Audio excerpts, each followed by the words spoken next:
now for more on Trump hinting at military intervention in Nigeria and the reactions it's currently generating globally. We are joined from Washington, D.C. by Arise correspondent Anyeze Osakwe. Good morning, Anyeze. Good morning. Can you all hear me and see me? Yes, we can hear you and see you. We can hear you loud and clear. Morning. So tell us, Anyeze, you've been in Washington since yesterday. You've been reporting and giving us updates. Can you just share with us, since yesterday, we have spoken from the Nigerian end of things. Can you share with us the U.S. end of things, responses from Washington? Sorry, Ayo, you cut off there at the end. Do you mind just repeating that question? Oh, I said that we have spoken extensively this morning on the Nigerian reactions and responses. You've been in Washington and given us updates since yesterday. Can you share with us updates from yesterday in terms of the U.S. reactions?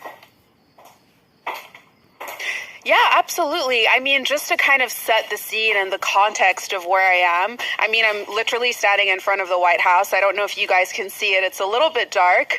The lights were on about an hour ago, but I have to say that as someone, you know, I used to live in Washington, D.C., but you can always tell whenever the government is shut down because the city is essentially run by government. It's government officials, it's government buildings. So when all of it comes to a standstill, the city itself comes to a standstill. And that's kind of what we've been seeing since we've been here since yesterday. And I say all of this to say that this is the context under which President Trump's comments about Nigeria have come. The fact that, you know, he said he might deploy U.S. troops to Nigeria, the fact that he's designated Nigeria as a country of particular concern, and the potential of these airstrikes as well. While a lot of, you know, the Ted Cruzes and Republican officials are saying that they're in favor of this, a lot of the reactions here are also kind of questioning why are we doing something like this in an abroad and overseas country when the government is shut down and there seems to be no real direction as to when it may end. It's looking like it might be the longest one in U.S. history. So there's just a lot of questions about why the U.S. seems to want to be even getting involved with something going on in Nigeria while there's so many problems at home. That being said, it's also incredibly expensive to send, you know, U.S. troops abroad. It costs tens of billions of dollars annually to do something like that. Airstrikes, a single airstrike I was reading earlier this morning, can cost about $1 million. But, you know, when we look at all of this in terms of the way President Trump has acted in the past, 2017 in Syria, he ordered this surprise airstrike attack on after Assad did the chemical weapons attack that killed 80 people, right? And I say that to say that President Trump sometimes acts out of bounds, and he doesn't necessarily want, go ahead from the Nigerian government. He may act and then tell people after, this is what I've done and this is why I've done it. So we definitely need to be watching this story closely to see how it all unfolds. Okay, Anyeze, aboard Air Force One, I think it was probably yesterday, the president said he will not rule out boots on the... Aboard Air Force One yesterday, when the president was being interviewed, I'm talking about President Trump, he said he will not rule out a possibility of boots on the ground. Can you tell us how plausible that is or not? Because there's a general zeitgeist in America after what happened in Iraq and Afghanistan. They don't want American boots on the ground. In fact, they always talk about taking boots out of the ground. Is he just talking, or you think he means business, or this is just one of his propaganda-ish things? That's the thing about President Trump. You never really know whether what you can take what he's saying literally. I mean, at the end of the day, he's clearly expressed that he's listening to Republican lawmakers and officials who feel like there should be boots on the ground. They feel like there should be airstrikes.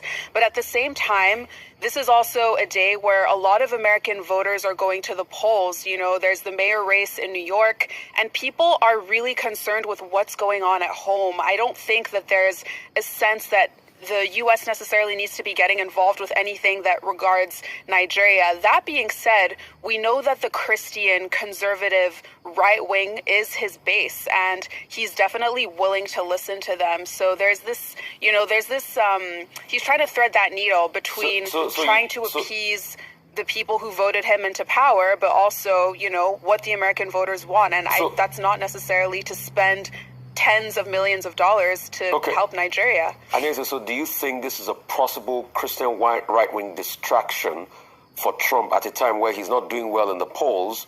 He's just endorsed Mario Cuomo in New York, and he has 2 mayoral races that the Democrats might likely do well. So is this a way to tap into his right-wing base? That's why he's pushing this card about going to save Christians in Nigeria. Absolutely. I mean, this was who voted him into office, the first time around and for the second time around. So he definitely has, he has their ear and they have his as well. It's a sense that it's kind of a relationship that he wants to maintain, especially as they look towards the midterms next year, especially as people are going to the polls today. I mean, he's definitely listening to what they have to say. Okay, Aneza, President Trump's approval rating is down to 37%. 63% of Americans, according to one report, disapprove of him. So maybe perhaps he needs to appeal to his evangelical base. But I'm interested in Nigerians. There's a strong Nigerian community in that axis. I lived in that area for about a year, from Washington, D.C. to Maryland to Baltimore. Now, how are ordinary Nigerians within that axis? At least you must have interacted with 1 or 2 of our people who are there. How are those Nigerians taking this? How are they reacting? It seems like there's a sense that the Nigerian government may not necessarily be doing enough. That being said, I don't think that there's this strong support for this. I think that it's clear that whenever any kind of foreign military intervention happens without a clear cooperation with the government at home, it doesn't necessarily have the best outcomes. There's a sense that from Nigerians in the community that if this is going to move forward, there needs to be that clear communication, coordination, and it's difficult to have that because, as you said, Dr. Abati, there's this void in terms of diplomatic presence for the Nigerian government. We don't have ambassadors, and so much of the conversation around this topic, which is incredibly sensitive, has been taking place over social media. It hasn't necessarily been behind closed doors. It hasn't been through official channels as far as we know.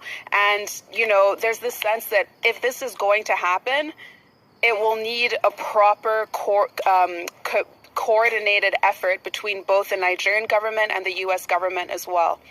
Absolutely true.